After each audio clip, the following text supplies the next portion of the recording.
Today is 19 June, the year 2015.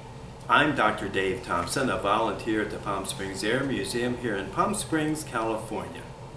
As part of the Veterans History Project of the Library of Congress in Washington, D.C., we conduct interviews of veterans and civilians who participated in our country's military conflicts. Today, I'm here along with a fellow volunteer, Gary Luters, and today we have the honor and the privilege of hearing the story of Captain Frank Tullo. Captain Tullo was an F-105 Thunder Chief, better known as the Thud, pilot in Vietnam in 1965. He was shot down and rescued. So we're going to talk to him about that and a lot of other things. So, Frank, good to have you here. Thank you. Pleasure to be here. Okay. So I got to this operational field as a second lieutenant, and the squadron commander that I was going to be based with said to me, "You got to be the luckiest second lieutenant in the world because this wing is transitioning to F-105s this year." Whoa, So before the year was out, I was in the 105. So you went there in the F-100, but then they were just transitioning. What a Late story.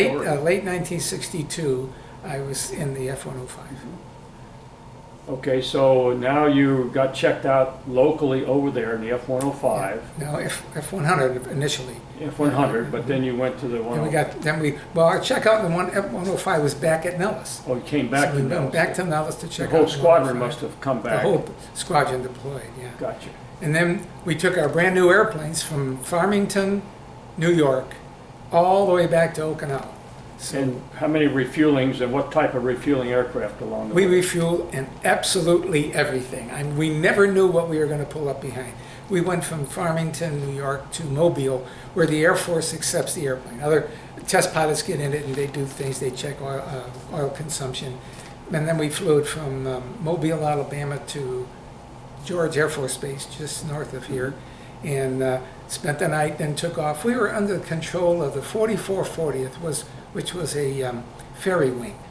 It was a wing that did nothing but help flights ferry across the Pacific and the Atlantic. And we took off out of George Air Force Base, hit tankers just off the coast of the U.S., and then they stayed with us for a while. We were going to Hawaii. Were those KC-135s or KC-97s? No, they were KB-50s. KB-50s? Almost all KB-50s. Okay. We did tie up with one KC-135, which had the KB-50s had the long hose with the drogue, and we would plug into it. The KC-135 we weren't too happy with there because they had a short 8-foot drogue. That was so we'd have to hit it and make an S turn into it. But I think we might have also had one KC-135 that had a boom, which was wonderful. That was the easiest way to refuel. That is one of the unique things about the F-105, that it could either take the Both, probe, a yes. drogue, or Yeah. the boom. Yes. Which did you prefer? The boom, of course. Boom. Now the probe was a little more demanding. It was a little more technique-wise, but especially when we got into war, all we wanted to do was just get the gas. We wanted to get the gas. We weren't interested in techniques or the finesse of refueling, especially coming back. Because coming back, we were almost always really hurting for fuel, Right. and couldn't wait to find those tankers. By the way, I found out that fighters are a bunch of arrogant jerks, and I found out the hard way that it's a team. It's a big giant team, and I got to love everybody. The tankers and especially the helicopter drivers and the guys who brought bombs to our base. It was a big team. Let me hold all that, continue that in just a minute. I want to go back to your redeployment back over there to Okinawa. You got to Hawaii, Yeah, and then you overnighted there for a yes, couple of days? and then we went from Hawaii on the longest leg. It was almost 10 hours to Guam, Anderson Air Force Base. And this is a single-seat fighter. There's a flight of 4, refueling constantly, out of wake, out of midway, in the wake, out of wake, in the midway, out of midway. And then going into to Guam, we got refueled again. Okay, Almost 10 hours. how many tankers did you have going over then? I can't even tell you. We got one right away, right after we took off out of Honolulu. We met a tanker and flew along with him for a while, and he topped us off, and they would give us a very good fix. because the only navigation we had on the 105 was Doppler. And it was good if the water was rough. If the water was real smooth, it was not good. So we needed that real good navigational fix. And then we would fly to, I believe, a couple of 100 miles shy of Wake, and we'd hit a tanker there. And then we'd overfly Wake, and 200 miles the other side of Wake, we'd hit a tanker there. And all the while, they'd be updating our nav. And then we took off, and that was the longest leg, which was, I think, Wake to Guam. Now The you whole s- thing was 10 hours. Right. You said you went in a flight of 4. Flight of 4. Okay, now there's more aircraft in your squadron. They were coming They behind would, you. they would do it 4 at a time, Four at a time. and, Okay. and 4 a day.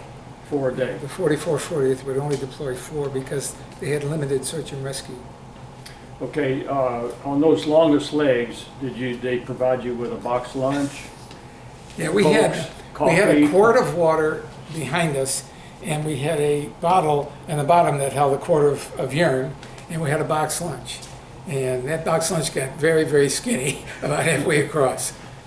Okay, Frank, continuing on, let's see, you were making your redeployment back over there. You got you were in flight of 4, and you eventually got back into Kadena. Kadena, yes. And then the other guys came in, so now your whole unit together in brand new airplanes, so you must have gone out and practiced and That's all we did. I mean, that was our job. In Okinawa, we had 2 jobs, and that was to stay proficient in all of the events of dropping weapons and sitting alert, because we sat nuclear alert. Our wing, which was the 18th Attack Fighter Wing, had 18 aircraft loaded with bombs 24/7, 365. And each squadron, we had 3 squadrons there, each squadron would sit those 18 targets for a week. So every 3rd week you were back on the pad. Now you wouldn't spend the entire week on the pad because we had 30 guys in our squadron, Yeah. and we had 18 targets. So we would spend somewhere around 4 or maybe 5 days every 3 weeks on the alert pad. on the nuclear alert. And our targets were in China, North Korea, and Russia. We had targets in the Vladivostok area of Russia. So the nuclear mission also probably included some refueling over or back. You had alternate. Yes, normally we would hit it, if we were going to North Korea or Russia, we would hit a tanker south of Japan. Going to China, we'd hit a tanker off the coast of Taiwan. But they were all pretty much one-way missions. One-way mission with Yeah, an we couldn't get back. alternate Yeah. landing somewhere. Yeah, and every target was different. In some cases, they had us trying to get back to Japan or Taiwan, but most of the time we were either going to a very high mountain because there was little fuel remaining, or we would make it back to the ocean, and we would go to a spot in the ocean that a destroyer or a submarine was supposed to be. Yeah, it's supposed to be. But it was doomsday. We knew that. Yeah. Okay, so you were there on a nuclear EWO alert, and then when you weren't on alert, you were doing training missions. That's all we did. Okay, were the training missions, besides regular air-to-air and formation and that kind of normal type of conventional weapons, did you also practice with practice bombs of doing nuclear dropping? Yes, yeah. It was 50-50. About 50% of our gunnery was done dropping nuclear weapons, and the other 50% were dropping conventional weapons, Gotcha. which was dive bomb, rockets, strafe, and skip bomb. Right. Skip bomb was napalm. Mhm. And we did a lot of refueling. We flew at night. We did a lot of nighttime refueling. So we were always practicing our craft. Right. There was an episode before we got into the F-105 that I would like to talk about, and that is October 1962. I was still in the F-100 on Okinawa when the Cuban crisis broke. Uh-huh. And we were just brought into our squadron one day. We would always have these alerts. There were sirens all over the base, and usually once or twice a month the sirens go off. The guys on the alert pad, the 18 guys on the alert pad, would go out to their airplanes and start their airplanes. They were behind a fence, obviously. The rest of us would show up at our base if we weren't at our base already, at our squadron, and we'd go through a nuclear exercise. Mhm. Well, this day, all of this was happening. We came to the squadron, and we were told that they were going to upload with nuclear weapons every F-100 that was flyable. And we were going to sit cockpit alert for a period of time. And I remember this very clearly because a number of my friends and I have been talking. We're trying to remember how many hours we sat cockpit alert. I went out there and I watched my crew chief load a nuclear weapon on the F-100. We had two big 450-gallon tanks. I was given a target, and I got in the airplane, in the cockpit, and every now and then they'd bring us coffee or cold drinks or a sandwich. If we had to go to the bathroom, they'd let us out behind the airplane. It was nerve-wracking, very, very nerve-wracking. I was thinking somewhere between 4 and 6 hours. A couple of my friends said no, it was more like 8. It lasted a long time, and I remember, once you sit down and you're in there and you're studying your target, I started looking around and I noticed that every taxiway was blocked by either an Air Force tug or an Air Force vehicle. And after we were there for a couple hours, I looked and the taxiways were now blocked by Marine tanks. They had brought tanks in to block the taxiway. They didn't want anybody, getting a little cuckoo and trying to fly. So the F-100 with the nuclear weapon, had you practiced? That's all we did. Even on the F-100? Oh yeah. When I went to training at Luke and Nellis, we spent half of our time on nuclear delivery and half of our time on conventional. Okay. Nellis, the same thing, half and half. At Nellis, because it was open desert, we were trained in flying overland routes. We would fly at 1,000 feet, and we would fly a route with 2 or 3 turns and then get to a target, and we were graded on our time over target and our score of the target. Now, delivery of that weapon, was that what they call the labs? Labs. We had a number of labs, which was like that, and then the bomb took off, and then you tried to get away, and it came back down. The other one was a toss, which would come up to about 45 degrees. It would come off, and then we would turn sharp. And then one of the newest nuclear weapons was what was called a laydown, which was a nuclear weapon with a very hardened nose. And it was a laydown. We would come up over a target at 500 feet, drop it, a parachute would drop behind it, and it would stick into usually a runway. That's what it was. And it was hard enough to stick through 2 feet of concrete and then go. And it was a big one, 1.1 megaton.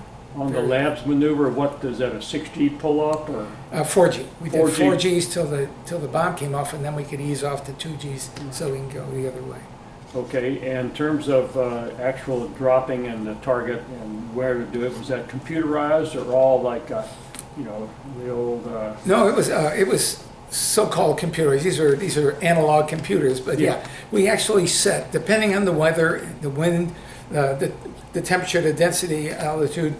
Before we got on the airplane, right behind the cockpit, there was a little something, an analog computer probably, and we would set an angle in there that we were briefed. This is the angle the bomb should come off, and we would set it. We actually carried a little tool with us all the time so we could set it. Then you got on the airplane, you went to the target, and you made the pull up, and somewhere in this vertical mode, the bomb would come off. Automatically, it was It already would come off, preset. yeah. All we would do when we flew over the target, when we got right over the target, we would hit what we call the pickle button, and then we'd start the maneuver. And that was telling the computer, okay, this is the target, and then somewhere in that pull-up, the bomb would come off. And how much time after release before it hit was your escape time to get out of the way? I don't remember the labs. It was pretty long because there was no parachute on it. But I remember the laydown was 60 seconds, which is not a lot of time. But we were going. I mean, we dropped it at 0.9 Mach, and then we went afterburner after we dropped it. So the escape was as fast as you can get out of there. And the 105 was a very fast airplane, low altitude, very fast. And the 105, for your drop, would that be below Mach 1? No, 0.9 Mach. We did 0.9 Mach, whether it was the F-100 or the F-105, Okay, we dropped 0.9. it 0.9. You did not want it to go supersonic. No. Okay, let's go back to, you're in Okinawa now. You had the missile crisis there in Cuba, which is on the other side of the world, basically, but your targets were Russia, perhaps. Mm-hmm. So I don't know how much of this is still secret or not. I don't think any of it is Probably secret. it's all out It's there now. 50 some years ago. And how long did that last, being on alert, cockpit alert? Like I said, I thought it was somewhere between 4 and 6 hours. Some of my friends said no, it ran to 8. It was a long time. And We then- were a bunch of young guys who, and we were looking at the end of the world, and it was a long time. And then how many weeks or months did you do that before they finally, No, well, the Cuban crisis was over in one day. That was One it. day. I mean, we uploaded those bombs, sat around for 6 or 8 hours, whatever it was, and then that was it. It was the alert level was lowered once Okay. once the standoff between the Russians and the Americans in Cuba was ended. okay, so you're in Okinawa, and then eventually you wind up in Southeast Asia in the Vietnam conflict. What period of time was that? Late 64, 64. one of our squad, October, November, December 64, one of our squadrons from the wing went to Karat. And this was a 10,000 foot strip in Thailand. And the reason they went there was to look at the feasibility of putting a wing there, and putting a wing of airplanes there. My squadron deployed to Da Nang in that period of time. And that was very feasible because that was another really good airfield. So Da Nang was a good airfield. I think there was a squadron from we had an F-105 wing in Yokota, Japan. And they went to Takli, which was just north of Karat. And they were stationed. Then they looked at the feasibility of putting a wing in there.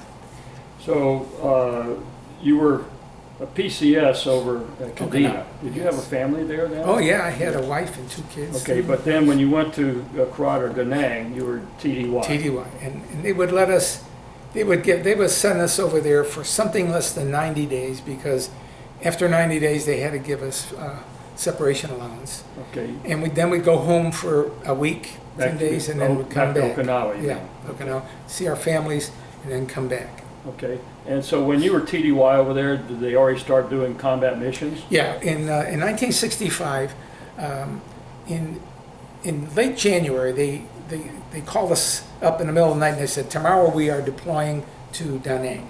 And they didn't say that on the phone, but they told us yeah. we were going to be going. So the next day, our squadron flew 18 airplanes to Da Nang. This is early February. And then we staged out of Da Nang for, I'd say about a month. We were bombing Laos, and that's where we started. I first heard the name Japon, and we were doing limited missions in South Vietnam, mostly Laos, in southern Laos. It wasn't a hot war at the time. We weren't losing pilots, we weren't losing airplanes, and then in February of that year, they ran us out of Da Nang. Da Nang kept getting attacked every night. So one night we were having a beer and eating a steak, and they came and they said, "We're getting out of here. We're going to Karat." So we took off at night, and there was a firefight going off at the end of the runway. And my friend Don Williamson, who I have a picture of, he was leading the flight, and he and I took off in formation. And at the end of the runway it looked like a sparkler with all these tracers going up, and he really rotated high, scared the hell out of me. And it was the darkest night I can remember. We went to Karat, landed, and we lived in tents for a couple of days there because they didn't have the hooches built yet. That's a great story. Scary story, actually. Going back for just a few minutes, did you ever go to survival school at Yes. Stead, maybe? Yeah, before I left the United States, Okay. I guess it was, yeah, I'm trying to remember whether it was before Luke. No, I was married at Luke too. Yeah, I think it was before I got to Luke Air Force Base. When I got out of pilot training, they sent us to Stead Air Force Base. From Reno. Yeah, in Reno, and it was winter.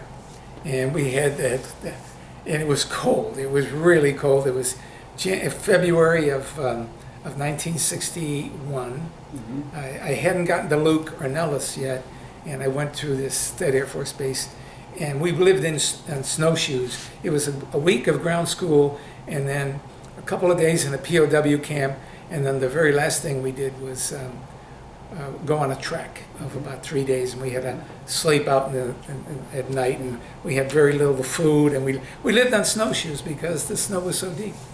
Practice bleeding. That's really good training for Southeast Asia, right? Southeast. Okay, now we're back in Southeast Asia, and what kind of survival gear did you have? Yeah. You had chaps, you had all kind of... You know, initially we did, when we first started going to war, you know, in March of 1965, we went into North Vietnam for the first time. Very well-known mission. We lost, by the way, 4 airplanes that day. We lost 3 F-105s and an F-100. But everybody, well, the 3 F-105 pilots all got rescued. So it was a great war. We were bombing, and yet everybody was coming home. Not with their airplanes, but they were coming home. So your survival gear wearing at the time? It was just a flight suit, a weapon, a G-suit, you know, the basic G-suit. And it wasn't until that first mission, a guy named Boris Baird, who just passed away recently, a couple of years, less than a year ago. He got shot down. He was the second airplane over the target, and he got shot down. And he went. He got out right away because the 105 had this history of blowing up, which isn't true, but it was a folklore thing.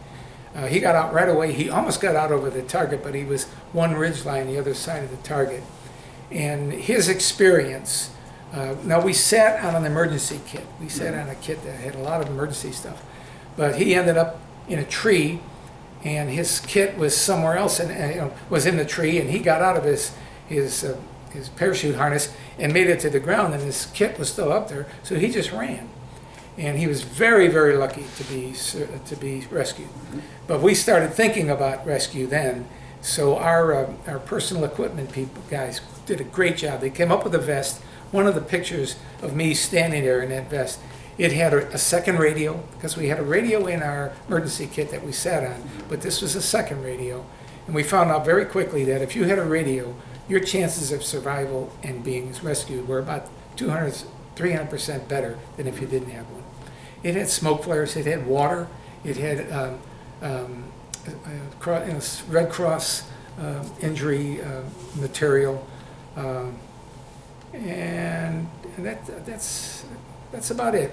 Some of us carried a little tiny flare gun. It was in there. We carried smoke flares and night fire flares, and then some of us carried tracers.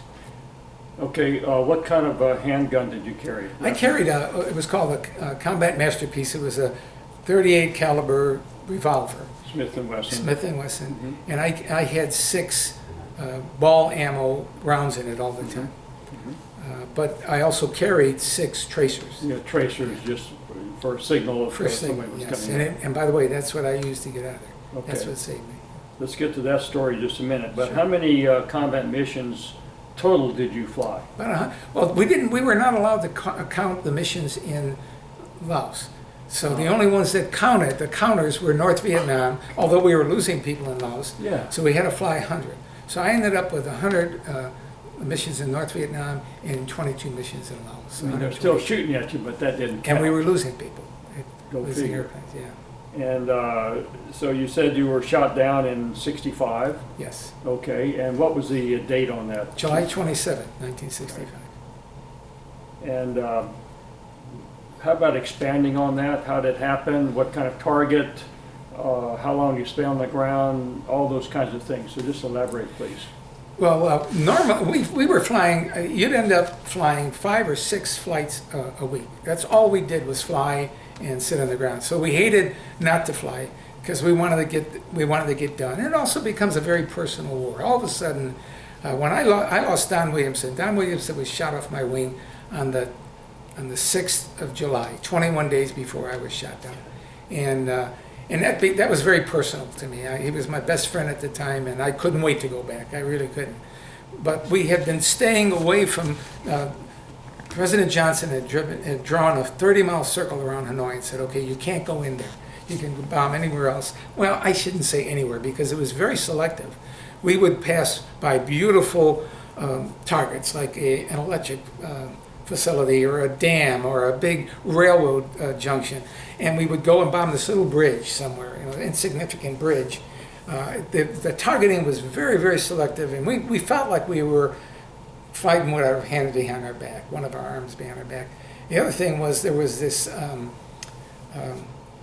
I'm trying to think of what we called it, the rules of engagement. We couldn't shoot at them until they shot at us, ridiculous stuff like that. Anyway, this day, the 27th of July, we were called down to operations. They stopped all the flying, and they said, okay, we're going inside that circle. We're going to go after SAMs for the first time in history, because the 25th, 2 days earlier, on the 25th, a flight of 4 F-4s were coming off a target, and they were flying right around that 30-mile circle on the outside of it, and they got hit by a missile. And it was the first time that the North Vietnamese used the SAM missile against us. Okay, well, let me interject here. The Wild Weasel. No such thing. That was No such before thing. Wild Weasel Yeah. came in. That was Yeah, a no such thing. two-seater Yeah. SAM suppression. Yeah. Okay. That didn't come for a good 6 months after this. Okay. Yeah. Okay, back to the story. So early in the morning, I was the navigation officer for my squadron. They said, we're going to these two targets, two SAM missiles inside this 30-mile circle. And I'll be honest with you, me and everybody else, we were scared because we were afraid of, we didn't know what the capabilities of the missile were. This missile was supposed to be capable of shooting at you anytime you're above 3,500 feet. So we were going to go below 3,500 feet, which is where all the bullets are. I mean, before that, we always try to stay above 3,500 feet. And so I knew that we were going to be going in there, and we were all very nervous. And it was a max effort. It was going to be 24 airplanes from Karat, 24 airplanes from Tak Lee, 48 airplanes hitting 2 targets. For the same target? Same targets, yeah. What kind of Except weapons 3 did- targets. Well, it was all different. We had bombs. Our normal weaponry was 8 750-pound bombs. We'd carry 6 centerline, 1 on each outboard. Sometimes we'd have 6 750-pound bombs and 2 pods of rockets. The rockets were 19 2.75 rockets. It was a big full assay of rockets. This day, they had different loads for different targets. And I was in a flight that was the very last flight that was gonna go over these targets. And we were kind of believe it or not, we were kind of a rapid up flight. So we had nothing but rockets. We had 2 pods of rockets. No bombs. No bombs. So we were supposed to go in there, recce to 3 different sites, and if there was anything left, we were going to attack them. Did you have the so-called music boxes on board to know that you were being tracked? That was Nothing. before. Nothing. That was before that Yeah, technology. way after that, yeah. Okay. This was iron bombs against missiles, and our tactics were, to be honest with you, were horrible because first of all they knew we were coming. The day before we went, we didn't fly hardly at all because we were preparing for this big mission. So we may as well have sent the North Vietnamese a telegram, hey, we're coming. And then they look at their radar and here comes 48 airplanes at them. They know exactly where they're going. So what they did during the night was they pulled out the missiles and they replaced them with guns. It was a flak trap. We had three targets. 2 of them were missile targets, and the other one was the barracks where the soldiers that manned the missiles were. That was the legitimate target, and that was the only good work we did that day. We had napalm dropped on those barracks. Now, earlier you said that 30-mile circle was so-called, Washington was calling that, so obviously No fun. you got the permission from Washington to Yeah, go well, inside. they wanted to go the after it. And now this is all after the fact, but years later, I mean 25, 30 years later, those of us who flew on that mission and bled on that mission, were told that the day before we flew this mission, that McNamara said, we know exactly where the missiles came from and we're going to get those missiles. So, I mean, they told them what we were going to do. Yeah. So they were waiting for us. Right. And it was a flak trap, and because of that, 6 of the 48 airplanes were shot down. Now, many of the others were hit, but they were able to fly home. And So- I was in the last flight. So describe your shoot down, how it went, the sequence, how long you flew, rescue, everything. Just go Okay. into that whole story. We came off the tanker, the KC-135 tanker, and my lead, Bill Hosmer, who was, again, one of my dearest friends, we email each other daily, talk probably monthly. He was leading the flight, and whenever I flew with him, I felt bulletproof. By the way, this was the first day I was a captain. The night before, we had a big party at the club because I put on my captain's bars. July 27, 65. So I'm on Bill Hosmer's wing. I'm feeling confident. I know this is going to be a bad day. There's no doubt in anybody's mind. So we descended as we got closer to the target, and we were trying to hide behind a ridge, but we were hearing these horrible radio calls of people being shot down. And whenever an airplane was, whenever somebody bailed out, their beeper automatically went off, and we were hearing the beepers, beep, beep, sporadically. But we had no idea how many people had been shot down, but there was no doubt in our minds somebody had been shot down. We came around that ridge. Now I'm flying formation with him. He is doing somewhere around 600 knots. We are somewhere around 150, 200 feet above the ground. And I'm really paying attention to flying formation. But I looked forward one time and I couldn't believe what I saw. We were flying under a haze layer of gunsmoke. And there were tracers and explosions, and it was just an unbelievable sight. I remember my blood just ran cold, and I came back to look at Hosmer, and about the time I started looking at him, he broke real hard left, and he said, "I think they salvoed," and meaning he saw the target. We were going right at the target, and what the target looked like to him were missiles, but they were really telephone poles painted white. And around them were these gun emplacements. And what he saw, which he thought was missiles being fired with a lot of smoke, was the gun smoke from the guns. Mm-hmm. There was that much smoke. So we broke hard left, and I broke with him. And as I rolled out, we were now heading west, I looked at my instruments, and I had a big firelight. I should mention one other thing. When we were in that turn, I looked down, because we went just about right over it. And I saw these 4-barrel guns spewing sparks and flames and smoke. And I mean, it was something that I'll never forget as long as I live. And so I have this firelight on, but the airplane's flying well. So I told lead, I got a firelight. And he said, "Okay, you take the lead." So I pull out in front, he got on my wing, and he told me to blow my stores. I still had tanks and missiles or rockets, and I blew everything. And the airplane was flying fine. It was outside of the red light, there were no indications. So I told him, the airplane's flying right. I'm looking at a mountain straight west of Hanoi. I'm going to fly to that mountain, because that's what we did. We got as high on the mountain as we could to make it difficult to find us. And I told him everything is fine. And then little by little, things started going bad. By the way, this whole thing probably took a minute, less than a minute. Yeah. My instruments started to fail because we had an air turbine motor that supplied the electricity. So I must have taken a hit up front. The air turbine motor was forward of the cockpit.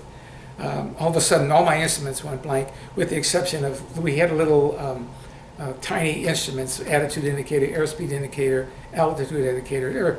They were the size, about the size of a $50. In terms of weather, still VFR, you could see. Oh, it was clear. It was clear, yeah.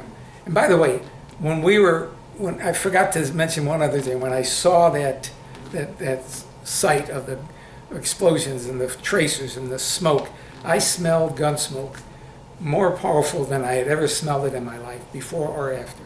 The smell of cordite was extremely strong. So I told, when I looked at my airspeed indicator, by the way, it said 400 knots, but that's as high as that airspeed indicator went. It maxed out at 400. That little, we call them peanut instruments. And about that time, things started going bad. I started hearing little muffled explosions, and then one time I heard a muffled explosion, and I pulled back on the stick and nothing happened. The airplane wouldn't respond. So I told Hosmer, to be very frank, I told Hosmer everything just turned to shit, and I'm going to have to get out. And I reached down for my handles, my ejection handles. And the first motion is you pull the handles up, which locks your arms in, and it blows the canopy. Well, I was probably doing something around 5:20, 5:30, something like that. And what happened in that cockpit when that canopy came off, it just was mind-boggling. The noise, because the intakes on the 105 is right here. The noise of those intakes and the noise of the air and everything that was in the cockpit was gone. It was in my face and gone. And I just stood there and froze maybe 2 seconds, and then I squeezed the trigger. days later, one of the guys in my squadron said to me, "Man, you were cool, Frank. You blew the canopy, then you waited to just the right time to get out." I said, "No, that's not what was going on. I was scared to death." And you were like 200-300 feet. Well, yeah, this was all very, very low. Now, I had started climbing a little bit because I was going toward this mountain, which I never made it to. But when I squeezed the trigger and was blown out, and by the way, this is not a rocket, it's an explosion. This is before the rocket ejection seats.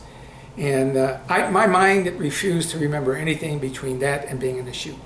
Now, all of a sudden, the chute opened, and I didn't hear it. I went from this deafening roar to nothing. I mean, it was absolutely calm. It was unnervingly calm. I didn't see the airplanes in my flight. I didn't see my airplane. I vaguely remember hearing the sound of airplanes maybe off in the distance, but it just was extremely, the only word I can use is serene. And I looked up to see if my canopy on my parachute was open and in good shape. And when I looked up there, I could only see with my right eye. Didn't mean a thing to me. It didn't mean a thing to me. I thought, well, I lost an eye. Who cares? And then when I looked down to see where I was going, the flap of skin from this scar here came off my eye, the blood drained, and I could see. So it was just a cut on my eye from the oxygen mask. Okay, so you had your visor down? No. No? Did your helmet stay on after? No. My helmet came off, even though I had my chin strap on. Yeah, My it's helmet came separated. off, and there's a plastic cone around the oxygen mask, and that's what cut my eye. As it came off my head, it cut my Oxygen eye. came off Yeah. and everything separated. Everything was ripped off, and I landed in it's called elephant grass. There was trees and bushes around, and these trees are very tall, 150 feet tall, but the very, very dense elephant grass. How long after the shoot, when you looked up? Just 2-3 seconds. Yeah, you I were remember on. looking down. I looked up. I had a chute. I looked down. I said, "I'm gonna land there," and bang, I landed there. It happened very, very quickly, and I didn't have a chance to deploy my emergency kit, which is So it's another still story. hooked Yeah. onto your. So I'm still sitting on it, Right. and my harness. So I landed in this elephant grass, and the only way I could describe elephant grass is it's 13, 14 feet tall, very thick and very coarse. I had a number of cuts on myself just from being in the grass, and it grows up and then folds over itself. Like razor grass. Yeah, and you see these tunnels, but the tunnels go 2 or 3 feet, and then there's another wall of grass. So I ended up just tamping down a little area that I was going to stay in, and of course I took my chute and hit it, and I was afraid that there was a North Vietnamese, and he could hear everything I was doing, so I was even breathing shallow. I was trying to be as quiet as I could be. So this is like a field and there were tree lines around? It was the side of a hill. It wasn't a field, it was a vertical, there was a lot of vertical to it. There were trees, there were bushes, and this very dense grass. I could see south, west and east, but I couldn't see north because the top of the hill was to the north. And how far west of Hanoi you said? 35 miles 35. due west of Hanoi. So I was hiding my parachute, I was getting out of my harness, and then I looked down and I saw this emergency kit, and I realized there's stuff in there I want. There's a lot of things I want. And it never dawned on me that when I popped that lever, the way this was designed, you're supposed to be in the parachute, and you reach down and you drop it, and 25 feet below you is your survival kit. 25 feet below that is a raft that inflates. Well, I popped that thing and the raft started inflating. And here is this loud roar of this thing filling up. And I'm thinking, oh my God, everybody in the world's going to hear it. So I had a knife. We had a combat knife by my wrist, my ankle. I pulled out my knife and I jumped on top of it and I was trying to deflate it. And the first 2 times I hit it, it's tough. The knife just bounced right off of it. And finally, in the third one, I cut it and all the air went out of it. And I often thought, years later, or just days later, I thought, what would a North Vietnamese soldier have thought about this crazy American killing his dinghy? But I was able to get at this survival kit. And about that time, Bill Hosmer comes back. And he flies over me. And whenever he came, or anybody came near me, guns to the east of me would start firing. I could hear guns off in the distance. Now you still have the Gatling gun on your your partner there flying around, right? Yeah, So he could strafe if yeah. necessary. Yeah, they didn't see anything that they needed to strafe. I was in pretty dense stuff. I was well hidden. That's the reason I was saved. Anyway, he came over one time and fixed my position. I told him I had my radio out by this time. I said I'm in good shape. I'm fine. This is a great place for a pickup, but I lost my cigarettes because I used to keep my cigarettes in my zippered pocket up here, and I left the zipper open. I lost my cigarettes. I was given a hard time about saying that also. And then he left, and he come back. The second time he came back, he said, "Frank, it looks like it's going to be an all-nighter," because we didn't even depart Korat till 3 o'clock. So by the time we got there, it was 5 or later. That's pretty far north. Yeah. So probably 4 something when we got there. Anyway, I that was not good news, but I was okay. I was fine. So he left, and then there was this long period of nothing. So I got all of the equipment I wanted to keep. That survival kit has a strap on it, so I put that over my back. I put everything that I could into my little survival kit. My vest came off, took everything off of that. And I tried to make my way north. I was going to try and get to the top of the hill because that's the best place for a pickup. And I just couldn't make it through this elephant grass. I was literally crawling through it, and I got maybe 75 or 100 feet. And it dawned on me, my flight suit was wet down to the end of my sleeve. And I was just expending energy and sweating, and I couldn't afford it. I needed the water. And I said, I can't go any further. I'm just going to stop here. So I stopped there, and I made myself a little nest. And I just started deploying what I was going to use if somebody came in to rescue me. So I had a smoke flare. I had those little pen light flares. I took the ball ammo out of my pistol and put tracers in there. And I remember saying to my squadron mates when I got back, as far as me and the North Vietnamese were concerned, it was a truce. I was no longer at war with the North Vietnamese. I wasn't going to try and shoot my way out of North Vietnam. These tracers were to get rescued, and that's all. And some guys didn't really agree with that, by the way. Of course, they had never been shot down. Yeah.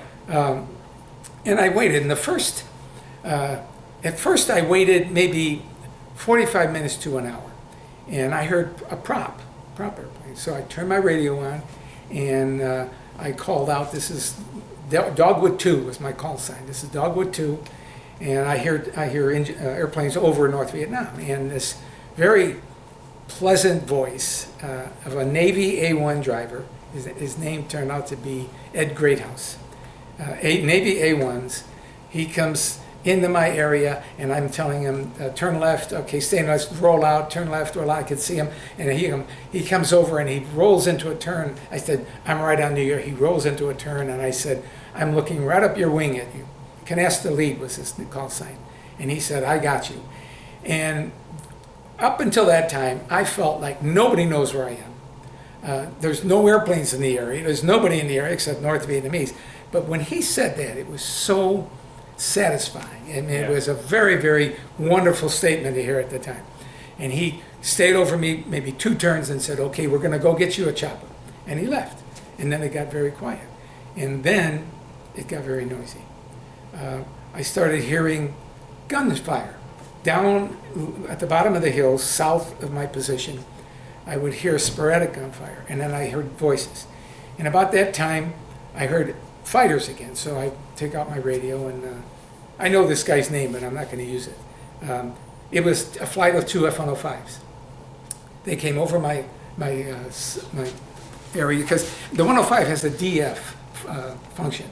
You throw a switch when somebody talks, then the arrow points to him. So I was talking to him. I'm Dogwood 2. He was some call sign, and he came right over me. And well, before that, he said, "Pop smoke." And I said, "Are you crazy?" I really got mad. Pop smoke to let you know where I am, and lets everybody knows where I am. And he said, "Relax, relax," as if this was a nothing deal. He was trying to calm me down, but he wasn't using the right words to calm me down. And he had one pass over me. The second pass, he said, "Well, they're working on a chopper, and I see 2 buses unloading soldiers at the bottom of the hill that you're on." And he turned around and left. They didn't do anything. So now I'm hearing these voices. They were pretty far at first. And then I started hearing something that really scared me. I would hear these barrages of fire. They would fire hundreds of rounds. And stop. And there would be absolute silence. And then I would hear them, their noises. I never heard bugles or anything like that, but I heard talking in the distance. I could hear the voices. And then one of these barrages of gunfire again. And they did that 3 or 4 times. And they were getting closer and closer. And I'm really starting to get worried. And I'm starting to get as small as I could possibly get. And then I remember at one time, I thought, this is it. And now I'm starting to think, what do I do? Do I stand up with my arms up? Do I lay down, make off I'm dead or wounded or asleep? What do I do? I was trying to work that out. And I looked up and I saw the top of a pointed conical hat, maybe 150, 175 feet away. But it was going west. And from that moment on, the sounds of the bullets and everything else kept going further and further west. They were moving away from me for some reason. They didn't have my position fixed. And I would say this is all right around 3 hours. I've been on the ground around 3 hours. It's still daylight or it's getting dark? It's starting. It's not getting dark, but I know it's getting toward the end of the day. I mean, I had a watch, I had everything. And I hear canasta flight. I hear that A-1s again. And they come in over me, and I turn on my radio, and canasta lead says, Dogwood 2, this is canasta, I got you a chopper. And I know exactly what I said to him. I said, the canasta lead, you do great work. And he came over me, and then this chopper came over me, a chopper I'd never seen before in my life. We didn't know what a CH-3C was. I've been involved in a couple of rescues up to that time, and the chopper that was most of the time used was an H-43, the 8-beater kind of thing, that two rotors. And this thing comes in. I didn't see an Air Force sign on it at all. And this big, ugly, I shouldn't say ugly because it was beautiful to me, comes in over me, and he's talking to me, and his call sign was Jolly Green Lead. And I told him I'm popping smoke, and all the while my smoke flare was going off, I was shooting off these little tiny flares, and he couldn't see anything. And finally I pulled out my gun and I fired 6 tracers, and he said, I see the tracers. And there he was right over me. They let down a horse collar. You know what a horse collar is? We didn't have a penetrator or a seat or anything then. All we had was this round thing. It looked like a horse collar. Right. And what you do is you get into it and you hang on. And I did just that. I grabbed my survival kit, what I had left, and my gun, and I got in this thing. And I looked up and I could see this loadmaster up, and he was looking down, and he gave me this and I gave him that, and we started going up. Got about 10 feet in the air, and by the way, under this wash, you can't hear anything, nothing. And he stopped. I was about 10 feet off the ground, and he stopped. So I'm looking up at him, and I'm wondering why are we stopped, and nothing's happening. And then I see 2 people at the door, and then it dawns on me, this thing is broken. Something's wrong. It's broken. So George Martin, who was the helicopter pilot, by the way, my hero. He couldn't hover there anymore. He was having troubles with one of his engines was overheating. It's a twin-engine jet. So he was afraid if he hovered any longer, he'd get that overheat light again. So he started moving. He came up and he moved, and when he moved me through a bush. Not bad. And I'm thinking, when is this thing going to be over? You're hanging down. I'm hanging, yeah. And he's moving, and then he's flying in these loose circles, and I'm hanging down there. And when I looked down, there was little white puffs of smoke all over the place. And I just ignored him. I'm not going to look down anymore. So I kept looking up, and pretty soon I see a rope being let down to me. And this rope comes snaking its way down, and I grab the rope, and that's when it dawned on me that my arms were going to sleep. I was losing circulation in my arms because of the horse collar. Probably the last thing I could have done with my hands was tie a knot on the top of that horse collar. And they started bringing me up a little at a time. And what was going on in the helicopter was the captain was flying the airplane, the co-pilot, the loadmaster, and the paramedic were all trying to pull me up. And between the weight and the downwash, they couldn't do it. They got me up They got me up enough so that the initial cable that was holding me up made a loop in front of me, and I was able to put my foot in that loop and get some of the pressure off my shoulders. And now all of a sudden, we're not going lazy circles, we're going straight west. And I was wrong about one of the things I saw in the chute. Remember I told you, I looked at the chute, it was good. I realized I had vision in my left eye. I looked down, but when I looked west, there was a little hut, and there was a couple of rice paddies, but they were off a mile and a half. Now I'm hanging from this chopper, and we're going to the hut. Yeah, which makes me very nervous. But the rice paddies were dried. It was 2 rice paddies that were dry, and he started to let down to these rice paddies, and I was looking forward to landing, but I was locked onto that building, thinking there's got to be somebody there with a gun. So when I got on the ground, and he moved off to the left.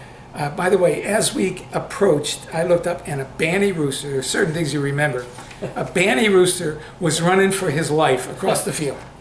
And he went running across the field, and I landed, and I actually took some clumps of dirt and put them between me and that hut to hide behind them. They were big clots of dirt. They had tilled the field.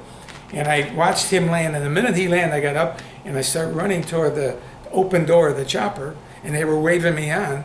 And just before I left my feet to dive in, I heard an automatic weapon. And when I got in and looked up forward, the 2 pilots were crouched down in the center because they saw the flashes of the gun. And the power went up, and we got out of there. So there was somebody in that hut, and he had, or she had, an automatic weapon. But they didn't fire until the last minute. And that was the reason I'm here today. Wow. What strikes me, this is Army guys, right? No, this is Air Force Those choppers. were Air Force choppers, okay. Navy, Air Force. Navy and Air Force helicopter came in. There was no gunships to give protection for that. Nothing. There was no. This is long before that became the procedure. I got you. This was one of the first, well, the furthest north. Nobody had ever been rescued that far north. So what base did they take you back to? So the only thing they could do is I got in the chopper. I was completely wet. I mean, the bottom of my flight suit was covered with sweat. So I needed water, and I needed a cigarette really bad. And I remember this paramedic is trying to patch up my eye, and I'm saying, "Give me a cigarette." And then I noticed I didn't know, I'd never seen a chopper before. The paramedic had slick sleeves. He didn't have any insignia on at all.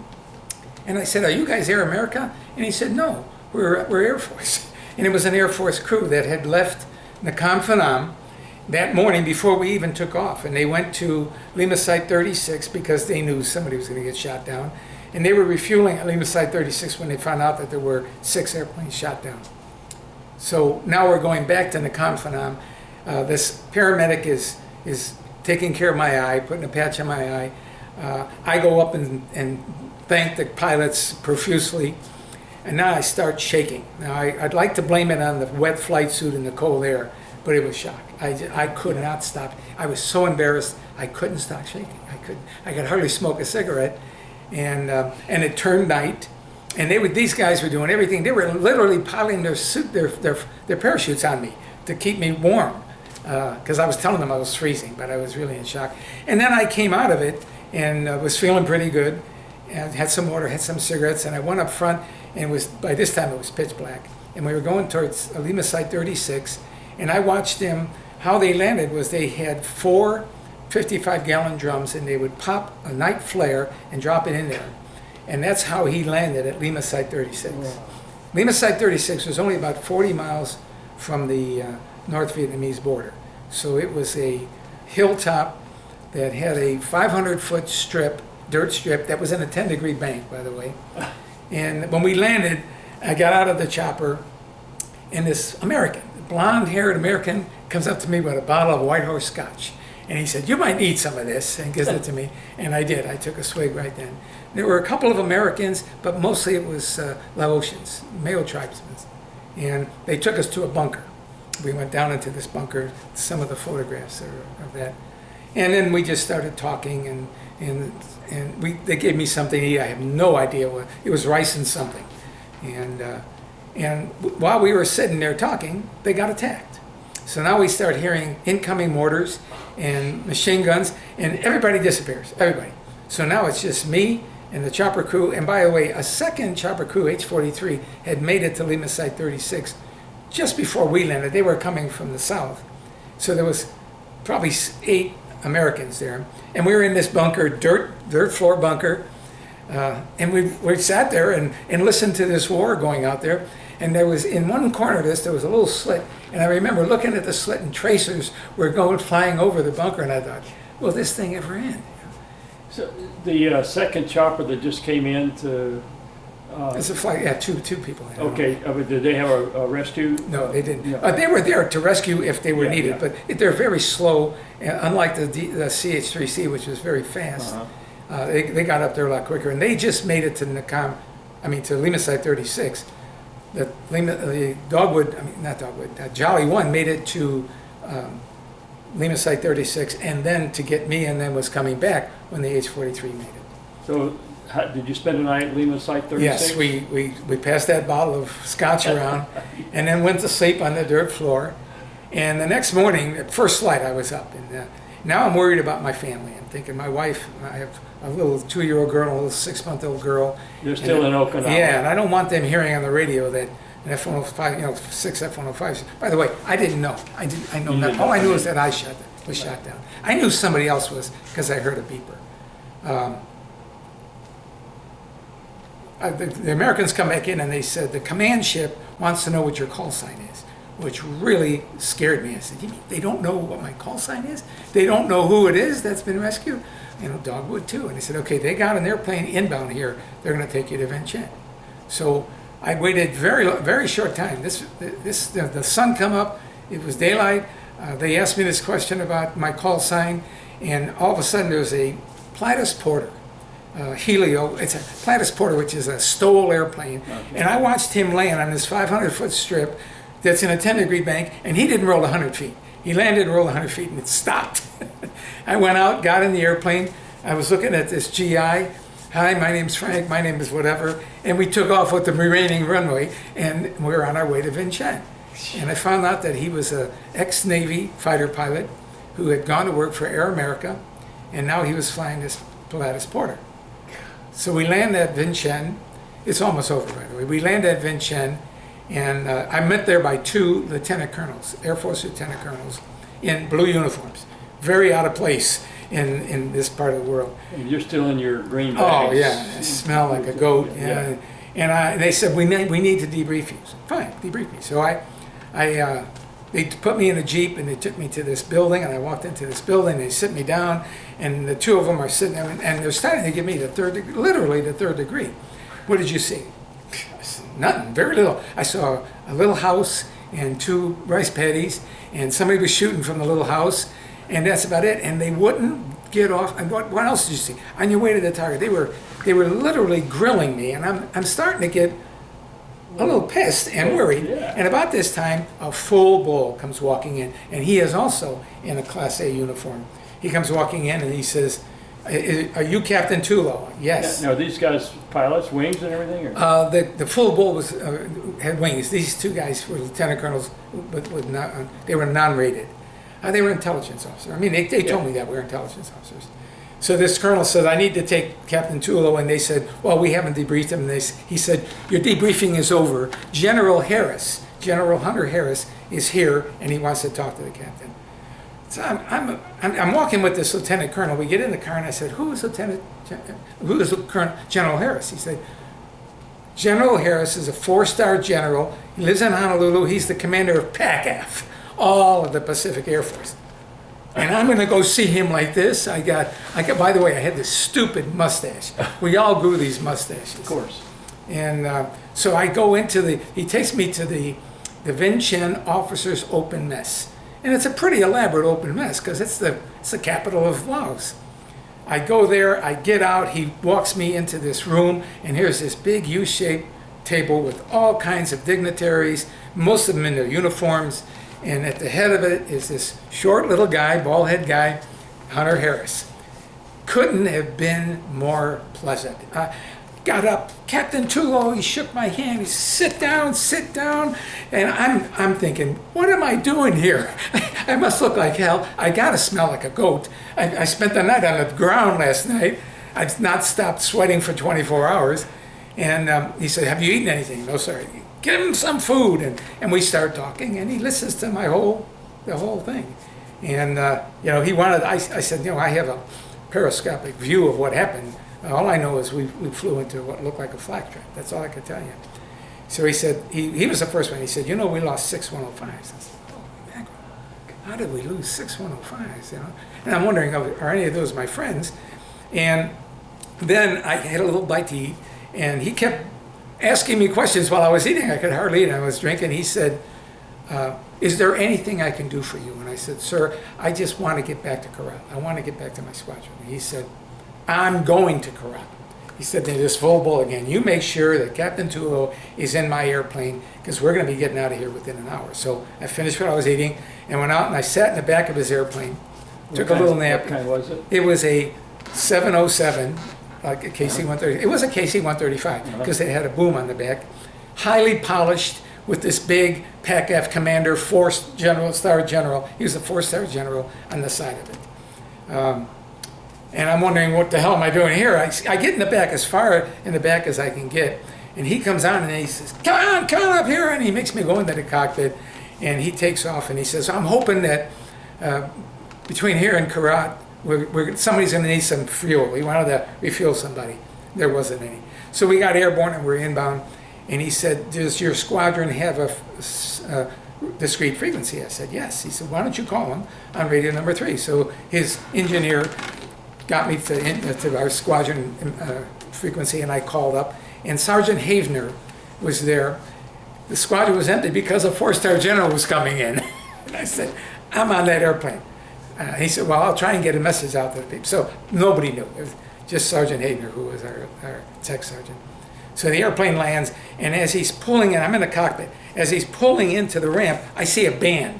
The Army band is there. So I get out of here. Let me out of here. I step back, and I'm in the back of the, there's a bunch of stuff back there, so you could only go back 20, 30 feet. And I went back there, and I'm sitting on something, not a seat, it's something else. And the band is playing. He comes out of the cockpit. He looks at me, and when they open the door, there's actually a curtain inside the door. And he says, Captain Tullo, come here. And he pushes me out the door first. So I walk out the door, this grubby guy in a flight suit, blood, patch on my eye, smell like a goat, big mustache.